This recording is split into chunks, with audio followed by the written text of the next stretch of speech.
ஹெல்த்தியா டேஸ்டியான ஒரு ரெசிபி பண்ண போறேன். கேரளா ஸ்டைல்ல வன்பயர் மசாலா கறி பண்ணியிருக்கேன். வன்பயர் தமிழ்ல காராமணி பயர்னு சொல்லுவாங்க.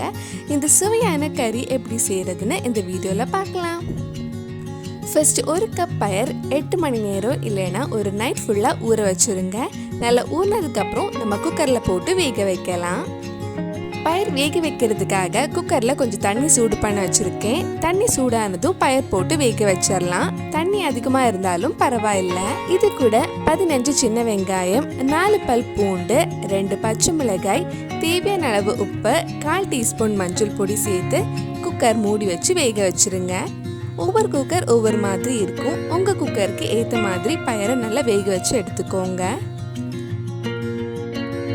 இப்போ ஒரு கடாயில கொஞ்சமா எண்ணெய் ஊற்றலாம்.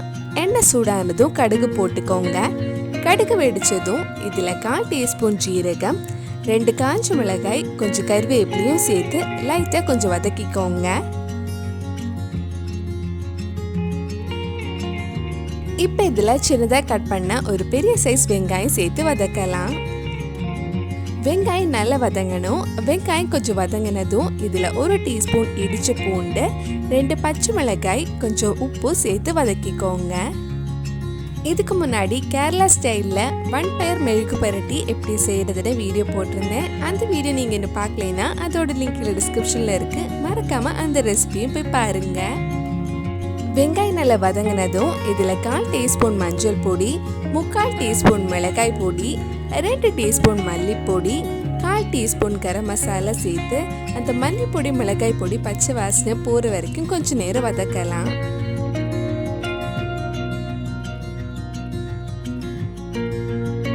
பச்சை வாசனை எல்லாம் போனதுக்கு அப்புறம் சின்னதா கட் பண்ண ஒரு பெரிய சைஸ் தக்காளி சேர்த்து வதக்கிக்கோங்க.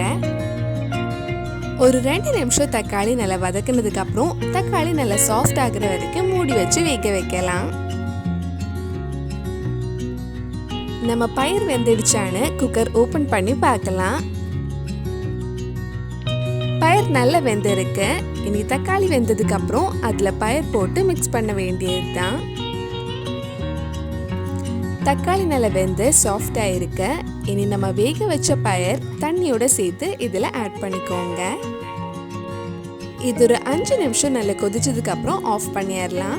பயர் வேக வச்சதுக்கு அப்புறம் தண்ணி கொஞ்சம் கம்மியா இருந்தா உங்க தேவைக்கு ஏத்த மாதிரி நீங்க தண்ணி ஆட் பண்ணிக்கலாம். சுவையான கேரளா ஸ்டைல் வன்பயர் கறி ரெடி ஆயிடுச்சு. ரொம்பவே ஹெல்த்தி, சுவையாகவும் இருக்கும். கண்டிப்பா நீங்களும் இந்த ரெசிபி உங்க வீட்டில் செஞ்சு பாருங்க. பிடிச்சிருந்தா இந்த வீடியோவை லைக் பண்ணுங்க, உங்க ஃப்ரெண்ட்ஸ் அண்ட் ஃபேமிலிக்கு ஷேர் பண்ணுங்க. வேற நல்ல ரெசிபி நம்ம சேனல்ல ட்ரை பண்ணலான்னு கீழே காமெண்ட் பாக்ஸ்ல சொல்லுங்க. நீங்க இன்னும் என்னோட சேனலை சப்ஸ்கிரைப் பண்ணலைன்னா மறக்காம சேனலையும் சப்ஸ்கிரைப் பண்ணுங்க. கூடவே அந்த பெல் ஐக்கனையும் ப்ரெஸ் பண்ணா நான் புது வீடியோ போட்ட உடனே உங்க போனுக்கு நோட்டிஃபிகேஷன் வந்துடும்.